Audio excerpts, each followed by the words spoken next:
Students, हम लोग अभी स्टार्ट करने जा रहे हैं क्लास 12 का second chapter, that is solution.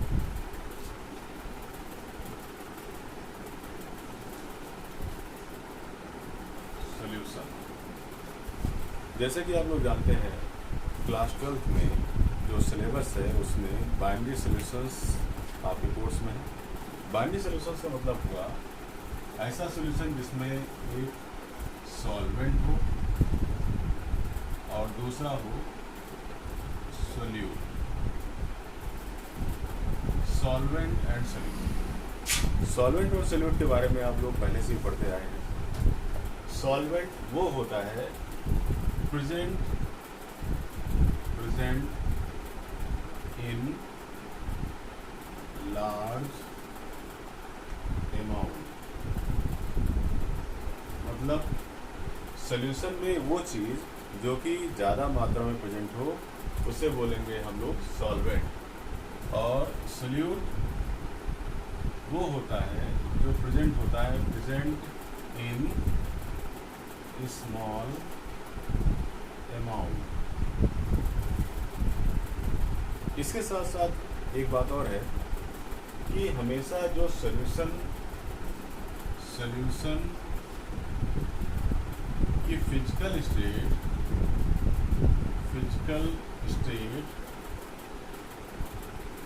जो सॉल्यूशन की फिजिकल स्टेट होती है वो डिपेंड करती है on the physical state of the solvent.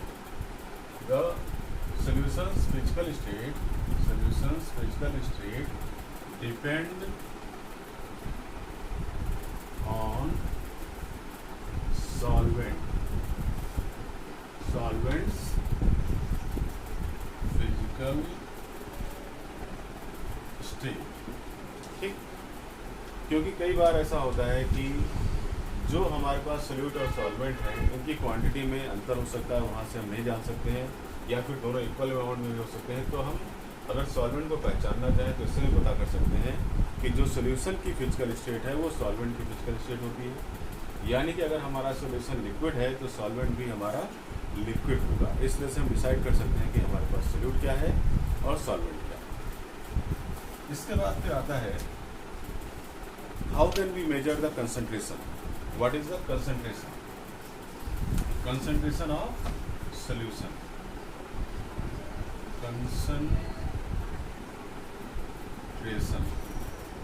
So concentration क्या है? Concentration is the measurement of amount of solute present in unit volume of solvent. Unit volume का मतलब हुआ जैसे हमने ले लिया 1 लीटर में 1 लीटर सॉल्वेंट में कितना सोल्यूट हमारा प्रेजेंट है, इसी मेजरमेंट को हम उसका कंसंट्रेशन कहते हैं। ठीक है, एग्जाम्पल इसका if 100 milliliter of solute is present in 1 liter solvent, तो उसका कंसंट्रेशन क्या हो गया? 100 milliliter solute in 1 liter solvent, that is called as a concentration। और इस कंसंट्रेशन को रिप्रेजेंट करने के अलग अलग मैनर्स हो सकते हैं, अलग अलग मेथड्स हो सकते हैं, और लगभग 10 टाइप के ऐसे मेथड्स हैं जिनसे हम कंसंट्रेशन को रिप्रेजेंट कर सकते हैं। अभी उसके बारे में हम लोग डिस्कस करेंगे। How can we represent concentration of the solution. जो इसमें पहला मेथड आता है कंसंट्रेशन को रिप्रेजेंट करने का, that is mass percentage. That is the mass percentage. Mass percentage क्या होगा? जैसे कि नाम ही इंडिकेट करता है, mass percentage. Mass percentage means mass of solute upon total mass of solution into 100। ये फार्मूला हो गया मास परसेंटेज के लिए। ऐसे ही आता है वॉल्यूम परसेंटेज, इसका भी वैसे ही फार्मूला आ जाएगा, volume of solute upon total volume of solution into 100। Percentage की बात है इसलिए इसको मल्टीप्लाई करेंगे हम 100 से। इसी तरह से आता है मास बाई वॉल्यूम परसेंटेज। यहाँ पर भी आपको इसके हेडिंग से ही क्लियर हो गया। मास किसका होगा? Mass of solute upon volume of solution into 100। Okay, इसी तरह से आता है weight upon volume percentage, weight upon volume percentage. तो यहाँ पर वेट हो जाएगा WEIGST, weight of solute upon volume of solution into 100। That is called as a volume weight by volume percentage. इसी तरीके से और भी मेथड्स हैं, उनको भी अभी हम लोग डिस्कस करेंगे। इतना समझ में आ गया होगा सभी को, सिंपल सी बातें हैं, बेसिक्स। इसके बाद नेक्स्ट है that is the molality, molality and molarity. ये भी कंसंट्रेशन को रिप्रेजेंट करने का तरीका है। Molality and molarity. मोलैलिटी क्या हो जाएगी? Number of moles of solute upon mass of solvent in KG. यहाँ पर बच्चे अक्सर कंफ्यूज हो जाते हैं। मोलैलिटी, तो अगर आप इसको याद करना चाहें तो यहाँ से याद कर सकते हैं। जैसे इसमें आ रहा है वर्ड लिटी, लिटी मतलब होता है लीटर, ठीक है। तो यहाँ पर हमको लीटर नहीं यूज़ करना है, यानी वॉल्यूम नहीं यूज़ करना है, हमको उसका अपोजिट यानी कि मास यूज़ करना है। और मास किसका होगा? सॉल्वेंट का। Mass of the solvent in KG. Okay, that is called as a molality. इसी तरह से आ जाएगा molarity. So that is number of moles of solute upon volume. अब यहाँ पर वॉल्यूम आ जाएगा, ठीक है। वॉल्यूम ऑफ, वॉल्यूम किसका? Solution, volume of solution. और ये भी किसमें होगा? In litre, volume of solution in litre. Okay, molality को डिनोट करते हैं हम स्मॉल m से, और मोलैरिटी को डिनोट करेंगे कैपिटल M से, ठीक। ये दोनों में रिलेशन है, बच्चे इसमें अक्सर कंफ्यूज होते हैं। ध्यान यहाँ पर ये रखना है कि मास of the solvent in KG, ये हमको लेना है लिटी में, मोलैलिटी में, और जबकि volume of the solution in litre, इसको हम लोग कंसीडर करेंगे इन द मोलैरिटी। दोनों को डिनोट करने के लिए यहाँ पर स्मॉल m, मोलैलिटी को डिनोट करने के लिए, और मोलैरिटी को डिनोट करने के लिए कैपिटल M हम लोग यहाँ यूज़ करते हैं। इसके बाद फिर आता है mole fraction. Mole fraction, mole fraction को डिनोट करते हैं काई से। मोल फ्रैक्शन क्या होता है? Number of moles. अब अगर मान लीजिए हम यहाँ पर सोल्यूट के लिए निकाल रहे हैं, तो number of moles of solute upon total moles of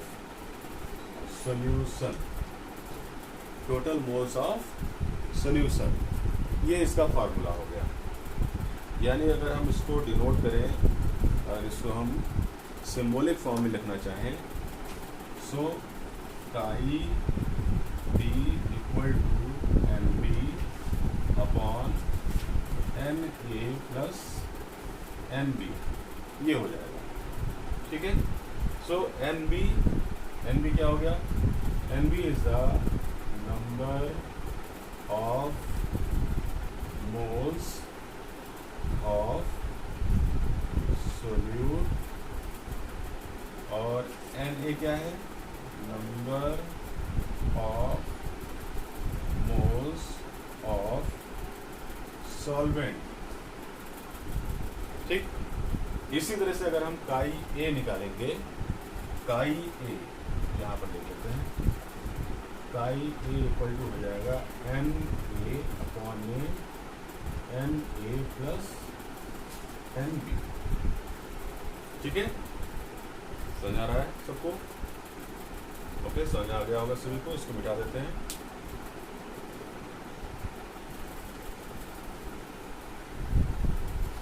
फिर इसके बाद आता है ppm, यानी parts per million. Parts per million, parts per million क्या होगा ये? जिसको हम कहते हैं ppm, that is the number of parts of solute upon total parts of solution into 10 to power 6, क्योंकि मिलियन की बात हो रही है तो 10 टू पावर 6 आएगा यहाँ पर। That is the parts per million. फिर इसके बाद नेक्स्ट है, दैट इज द, अगला जो आता है वो आती है नॉर्मेलिटी।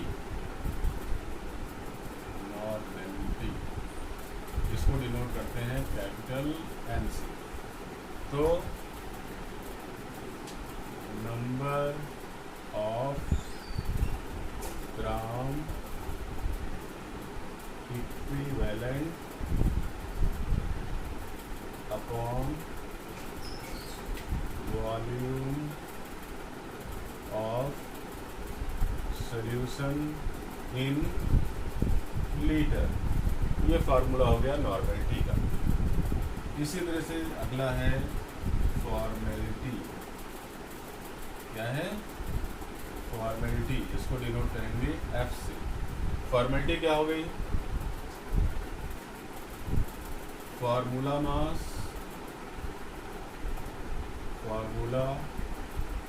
मास इक्विवेलेंट,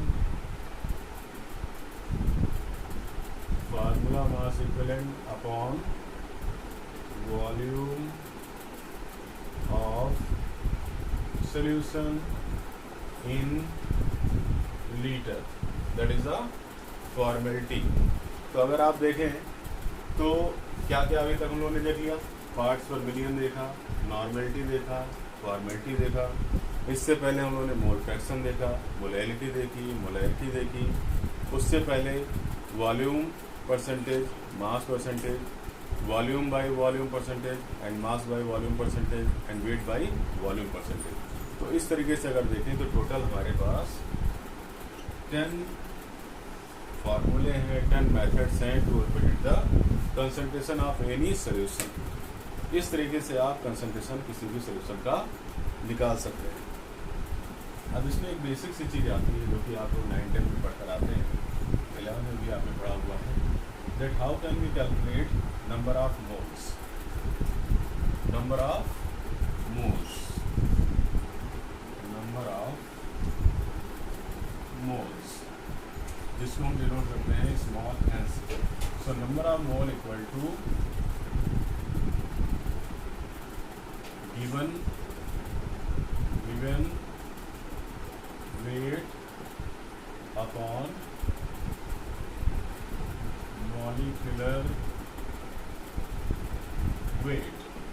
इस फॉर्मूले से हम नंबर ऑफ मोल्स निकाल सकते हैं। ओके, इसी तरह से बात आती है कि हम ग्राम इक्विवेलेंट कैसे निकालेंगे। How can we calculate gram equivalent, gram equivalent. इसको निकालने के लिए हम क्या करेंगे, जो हमारे पास सब्सटेंस दिया हुआ है, ठीक है, क्या करेंगे हम, molecular mass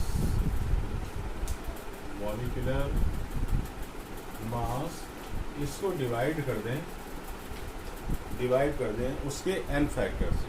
molecular mass divided by n factor,